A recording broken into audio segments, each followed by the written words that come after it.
Mess with my kid? How does a ride in the back of a cop car sound in return? My 31F daughter Allie, 11F, made a friend with a girl down the street. Let's call her Dana, 11F. Dana's family seemed to have few rules and boundaries, but we shrugged it off because Dana was nice and our daughter finally had a friend on the street. One weekend my daughter comes to me crying because Dana's friend Dylan, 9 meters, wanted to play with the girls in her backyard and decided to choose violence when rejected, so he roughed them up a bit.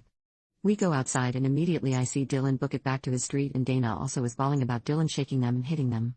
My boyfriend joins us as we escort Dana back to her house. We find out where Dylan lives and speak to his less than concerned mom about it. She didn't seem to care much. After we wanted to let things cool down, so we kept Allie inside all week. Now, Dana's dad knocks on our door a week later and asks if Allie isn't playing down the street anymore because of Dylan, and then promises the girls will be safe and Dylan is no longer allowed to play at their house. So the next day we let her go over to Dana's house, but she comes home early and says Dana's mom said they had to play with Dylan or Allie could go home. We did message Dana's dad and ask why he went back on his word, and he just said he told Dylan to be a good boy and he could play with them. So we decided to no longer let Allie play at Dana's house anymore. As the months go by, more kids move into the neighborhood and they soon make a little kid gang with Dana and Dylan as their leader. They ride in front of cars, peeing in yards, throwing things from their bikes, trespassing multiple neighbors' property, running around in the pouring rain and getting in front of cars. Dylan would mouth "F you" and flip me off as I drove by. We did our best to ignore them. More recently they have been hanging out at a seemingly empty house a few houses away from ours.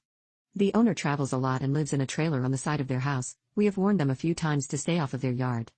A few days ago I was leaving to the grocery store, so I had to drive my kids at the house on the corner.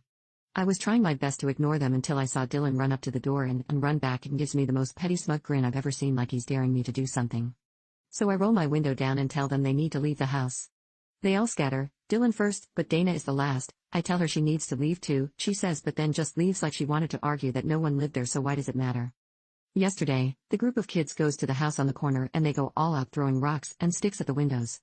My boyfriend called the non-emergency police number and apparently someone else had already called the cops on them, and the cops told the kids to leave, but the troublemakers, Dylan and his friends, stuck around despite the cops telling them to leave.